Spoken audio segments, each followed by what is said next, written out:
Okay, it's a time to show. It's an aviation segment, and I have to take a little bit of a credit for this. I saw this in Newsday, and I was fascinated, mesmerized. I called up Richard right away. We met at Dunkin' Donuts, and Richard was so excited he almost choked on his donut.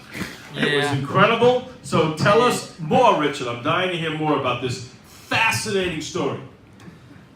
76 years ago, on August 5th, 1942, an accident report for an XP-47B fighter, declassified under a broader 2009 executive order, says the plane crashed off Eaton's Neck shortly after taking off from Republic Airport. The pilot managed to bail out and survived. The diver, Kirby Kirkamelis, said that he first found parts of the warbird in about 50 feet of water in 2012 while searching for the remains of two airmen who crashed in a military training plane in 1947. Now, the P-47 was the most common fighter of World War II. It was a mono aircraft. Basically, this is what it looks like, if my videographer can zoom in. This is the P-47. It was also known as the Thunderbolt. We called it the Thud because it was loud and it was proud. I mean, it was, without question, one of the most dynamic military aircraft of its time. Now, Kirkamelis has kept his find secret until now. Over the past 6 years, he has worked on other projects while undertaking the necessary and time-consuming research, including obtaining records from the National Archives to verify his discovery. He has returned to the site nearly 24 times to recover more artifacts. Kirkamelis is a Nassau County resident who declined to reveal the fighter bomber's specific location as he continues his research. Now, the Thunderbolt was designed and built at Republic in Farmingdale, foreshadowed modern fighters with its speed, heavy armor, and armament. Historians say more Thunderbolts were built than any other World War II fighter or any other U.S. warplane, which is true. It was the most common fighter of its time. It was aerodynamic, it was slick, it was turbocharged. The problem with this particular crash, Howie, was the turbocharger. The turbocharger ran so hot that it melted the elevator and melted the aileron controls on the aircraft, which controls your pitch.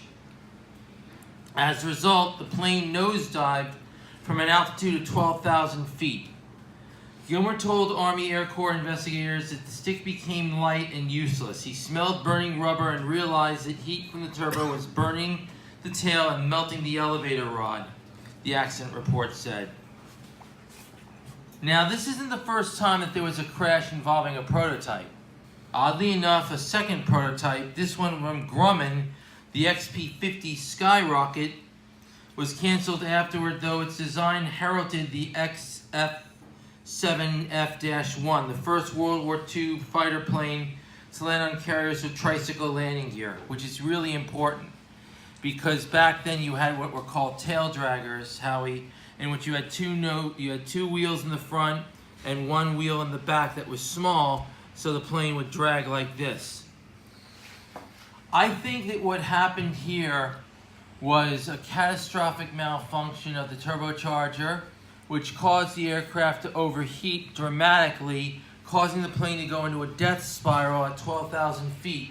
Miraculously, the pilot survived with a parachute that had holes in it, which is not unheard of when you bail out at that altitude, especially at that kind of speed. He was traveling at about 450 miles an hour in the dive, which is remarkable how anyone could survive that. Jostoff, the curator at Garden City's Cradle of Aviation, who has compared the relics with the museum's P-47, agreed with Neubeck's assessment. This is the granddaddy of all P-47s, he said, referring to the diver. Stoff said some parts he showed us were definitely identifiable as P-47 parts, including a rudder panel and an intake cover. What makes this P-47 so unique was that it was the prototype. It was the very first one. And it had a bulletproof glass, which is how they identified it as the prototype. Because the newer P-47s that were coming off the assembly line. The glass, I don't believe, was bulletproof. This one was. And it had a lot of components that the newer P-47s didn't have, which made it really unique. But I contribute this to finding the Holy Grail in a lot of ways, because in aviation you rarely stumble upon a prototype, especially in a crash situation. A lot of aviation archaeologists, this is their dream. They dream of this. And I applaud Kirkamelis. I would love to meet him and interview him myself, just to ask him what it's like to come across something like this. Because I can only imagine if it was me, I would be going ballistic. I remember TWA Flight 800 when they were recovering parts. I live in Massapequa Park, and I recovered what turned out to be part of an automobile, but I thought it was part of the airplane. And the FBI even agreed with me, because they sent 2 FBI agents to actually look at the part, and they even said, we can understand why you would think that this is part of a 747, because it kind of looks like it, but no, it's an automobile. But the reality is when you find something in the ocean, it's so special. But when you find something that is so unique in history, the prototype of what was the most common fighter jet of World War II, that is huge, Howie. I knew you'd be all over to do a great job. Great job, Richard Kaplan! Thank you.